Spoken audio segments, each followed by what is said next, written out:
முதலாவதாக நம்முடைய தேசத்திற்கு கிறிஸ்தவம் ஆண்டவராகிய இயேசு கிறிஸ்துவினுடைய சீஷனாகிய பரிசுத்த தோமா அவர்கள் மூலம் நம்முடைய தேசத்திற்கு வந்தது. ஆனால் இந்த பரிசுத்த வேதாகமம் முழுமையாக தொகுக்கப்படாத அந்த காரணத்தினாலே அந்த கிறிஸ்தவம் வளர்ச்சி அடையவில்லை. இரண்டாவதாக நம்முடைய தேசத்திற்கு வந்த போர்த்துகீசியர்களால் நம்முடைய தேசத்திலே ரோமன் கத்தோலிக்க கிறிஸ்தவம் பரவியது.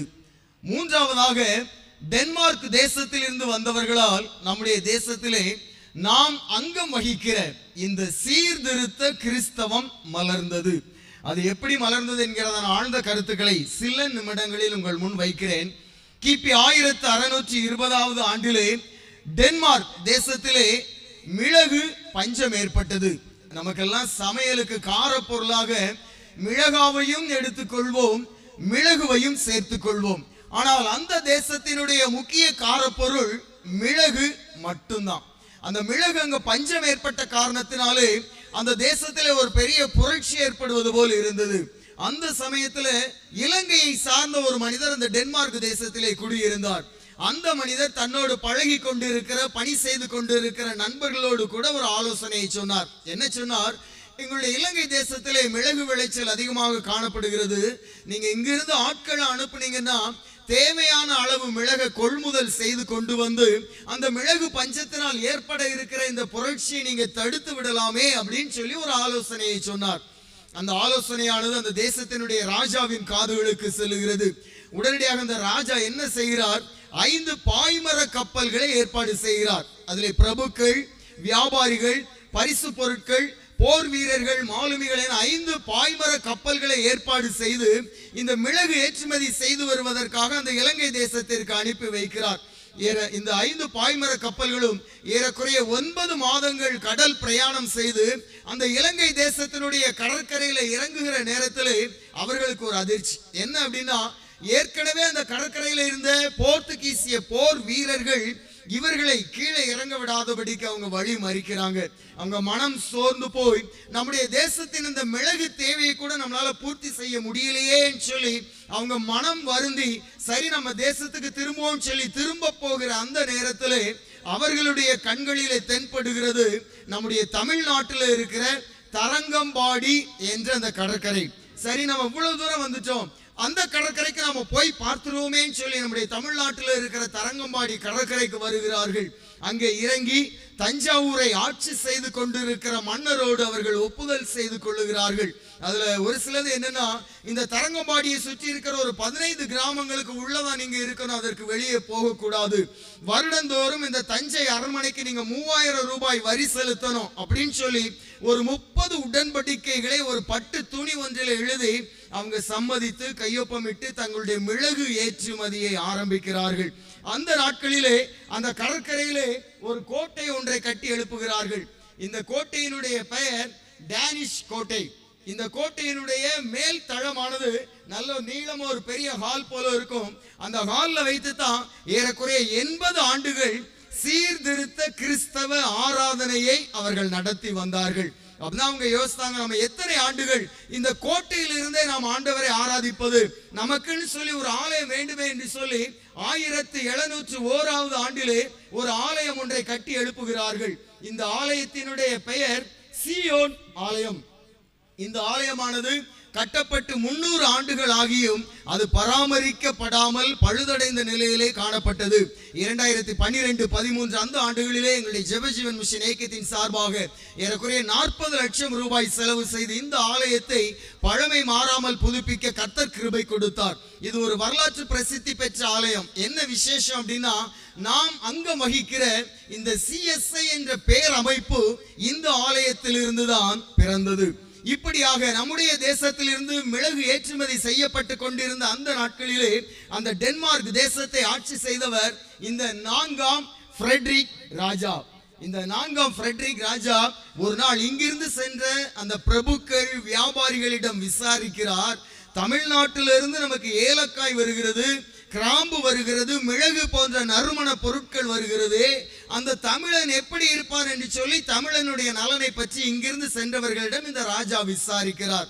இந்த ராஜாவுக்கு என்ன பிரச்சனைனா, 5 குழந்தைகள் பிறந்தார்கள். அந்த 5 குழந்தைகளுமே 1 வயது 1.5 வயதிலே மரித்து போனார்கள். தனக்கு குழந்தை இல்லை, ஆனாலும் அந்த தமிழனுடைய நலனிலே அக்கறை கொண்டவராக அவர் இங்கிருந்து சென்றவர்களிடம் அந்த தமிழனுடைய நலனை பற்றி விசாரிக்கிறார். அப்பதான் இவங்க எல்லாம் சொல்றாங்க, ராஜா, தமிழன் பாவம், அவனுக்கு சரியான ஒரு கல்வி அறிவு கிடையாது, ஒரு மருத்துவ வசதி கிடையாது. ஏதாவது ஒரு கிராமத்துல காலரா, அம்மை, இப்படி ஏதோ ஒரு நோய் வந்துட்டுதுன்னா அந்த கிராமம் முழுவதுமே அழிந்து போய் விடுகிறது.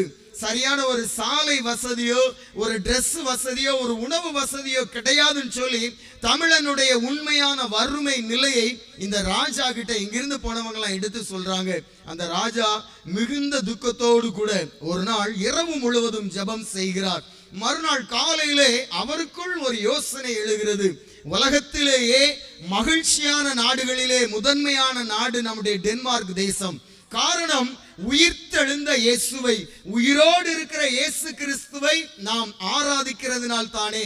அப்ப அதே இயேசு கிறிஸ்துவை இந்த தமிழ்நாட்டிலேயும் நாம் சுவிசேஷமாக அறிவிச்சிட்டோம்னா, இந்த தமிழ் மக்கள் ஆண்டவரை ஏற்றுக்கொண்டுட்டாங்கன்னா அவர்களுடைய வாழ்க்கையும் டெவலப் ஆயிருமே என்று சொல்லி ஒரு யோசனை இந்த ராஜாவுக்குள் எழுந்தது. மறுநாளிலே தன்னுடைய அமைச்சரவையை கூட்டுகிறார்.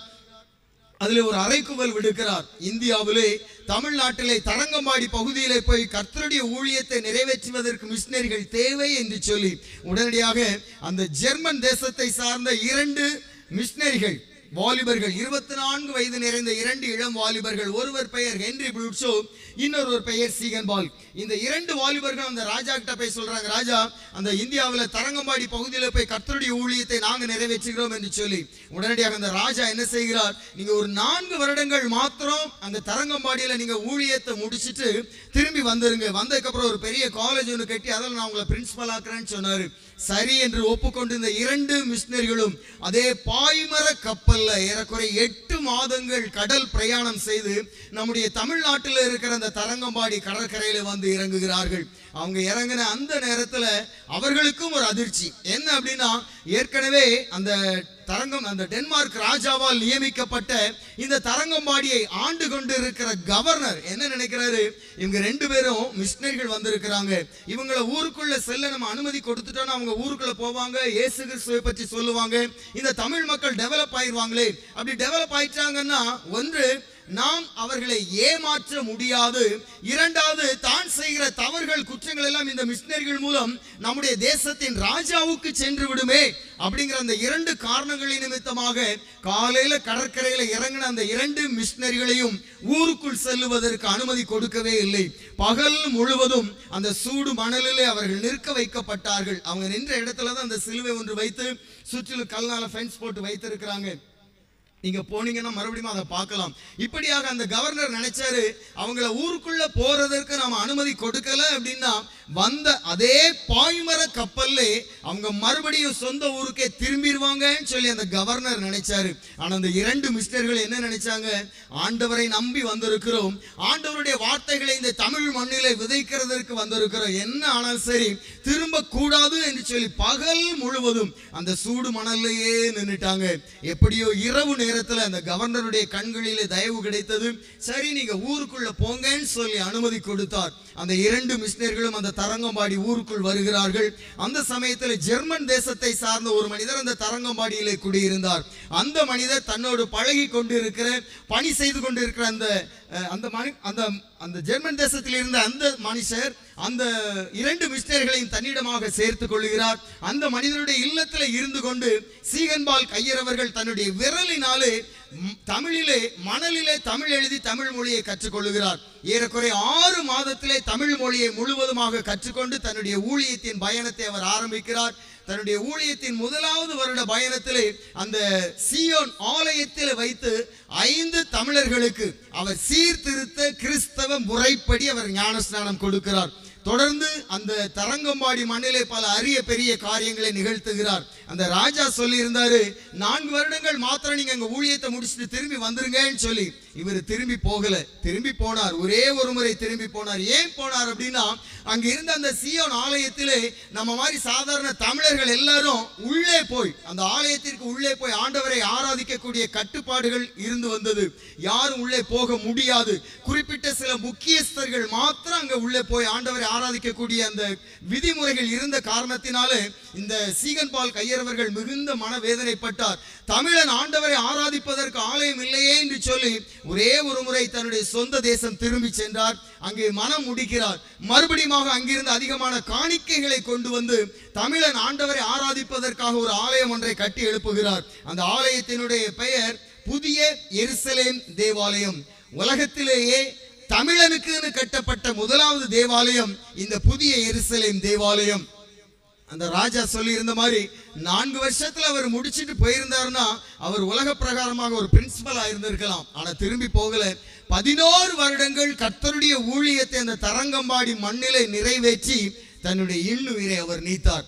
அவருடைய சரீரமானது அவரால் கட்டி எழுப்பப்பட்ட இந்த ஆலயத்தின் உள்ளே ஆல்டருக்கு முன்பகுதியில தான் அவருடைய சரீரமும் விதைக்கப்பட்டு இருக்கிறது. இதையும் கூட நீங்க போனீங்கன்னா பார்க்கலாம். இப்படியாக அவர் 11 வருடங்கள் கர்த்தருடைய ஊழியத்தை இந்த தரங்கம்பாடி மண்ணிலே நிறைவேற்றினது நிமித்தமாக அந்த தஞ்சாவூர் தரங்கம்பாடி பகுதியிலே ஆண்டவரை ஒரு சிலர் ஏற்றுக்கொண்டார்கள்.